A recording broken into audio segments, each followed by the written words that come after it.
So this morning, the two oil, gas, U.S. juggernauts reported earnings. This was ExxonMobil and Chevron. ExxonMobil had a blowout quarter. EPS was $2.83 versus $2.63 as expected. Revenue was 86.5 billion versus 84.55 billion expected. When it comes to Chevron, they also beat. Earnings per share was $3.55 versus Wall Street expectations of $3.40. Revenue was 18.8 billion versus 48.8 billion versus 48.6 billion. So both beat on EPS and revenue. This article is from Investors Daily Business. Chevron and Mobil beat earnings estimates even as revenue slips from 2022 levels. So this is just a comparison I'm doing. Which one would you rather own? I don't really know the fundamentals. I just know the technicals. So this article is going to get into a little bit about the fundamentals. Um, First up, we have Chevron. Uh, Company capital expenditures total 3 billion first quarter, up 55% versus a year ago on the back of higher investments in the U.S. So we had this theme going into the pandemic when oil dropped, demand dropped, and what the oil company said is, well, you know what, we're not going to invest in new fields because we have this green energy movement. So why would I want to, spend all this capital to drill for oil when we're trying to go green? What that's resulting in is or what will be a supply demand imbalance. Um, so, but in any event, looks like Chevron is investing in new fields. Chevron also reported it supplied 8.7 million barrels of crude oil to the U.S. from Venezuela during the first quarter. Okay, that's interesting. At its annual investor day in February, it reaffirmed plans to raise total oil and gas production by around 3% above current levels by 2027. Uh, this would mean a capital infusion of 13 to 15 billion. The company also announced a 75 billion dollar buyback program beginning uh, early this month.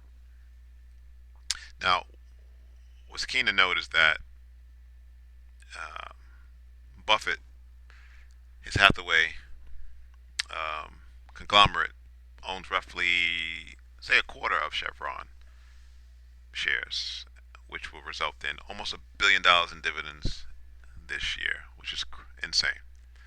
All right, so next up we have Mobil. Earnings jumped again 36%. Revenue slipped 4%. Company's net production first quarter was roughly 4 million barrels, which is up 4%. Upstream earnings, I think this deals with like refineries. Obviously, they own gas stations as well. That total 6.5 billion in Q1. Uh, Cash. Exxon had a cash balance of 29.7 billion at the end of the fourth quarter, um, and this was slightly down from the third quarter of last year. Uh, Company's cash balance ended 2022 almost 350% over the 6.8 billion reported at the start of the year. The energy giant's free cash flow came in at 62 billion, increase of 23 billion.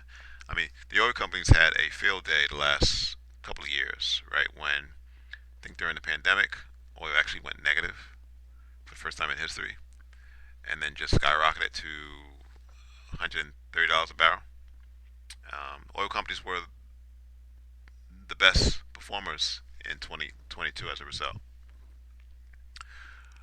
Um, CEO Darren Wood said the company is clearly benefiting from a favorable market in 2022. Exactly.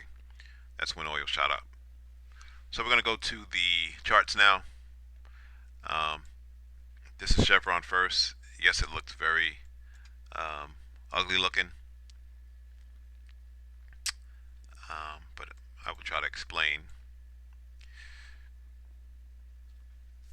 So on the monthly chart, we established monthly buyers at the 113 level. We had this rallying price, two basing candles, and a rally out, which also took out the previous highs. Right. So what was resistance? Resistance is now support, and we kind of seen that back in July of last year when price came down and nipped the zone. There we go. Hit the zone, nipped the 13 simple moving average, monthly average. September nipped the moving average again. So when we had a close below the moving average, I had a short-term target at 145, but price was within $5. Now if we go down to the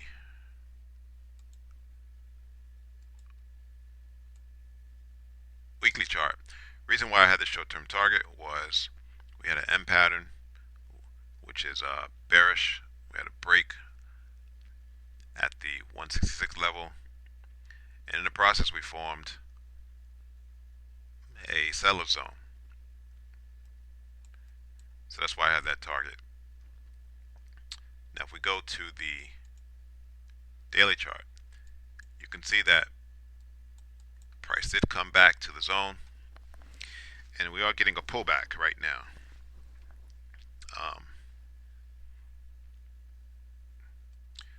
This is Friday's candle, which they announced earnings, and so we're getting a pop in stock, roughly $2.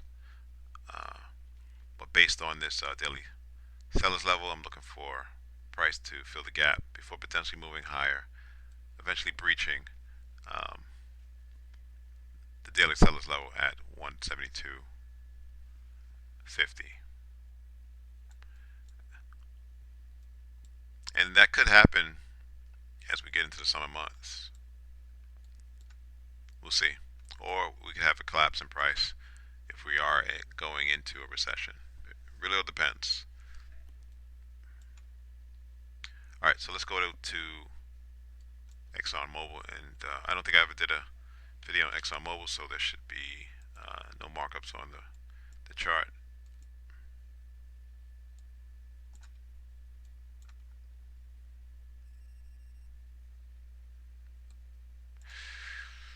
Okay, so there is a band of resistance support.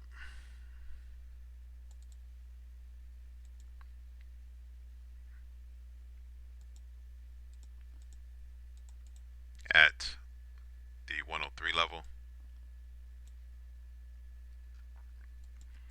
Let's go down to the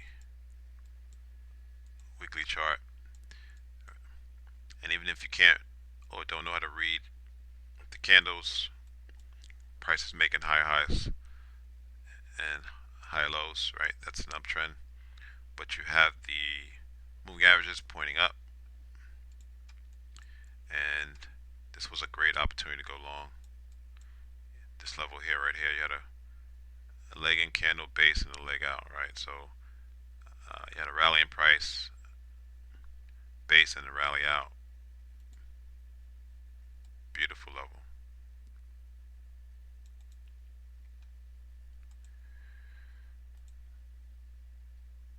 And that would be a weekly buyer's level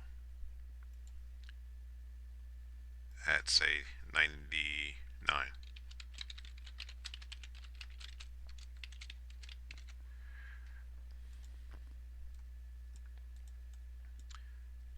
Now, I'm not sure what happened here, but obviously this was a gap in price.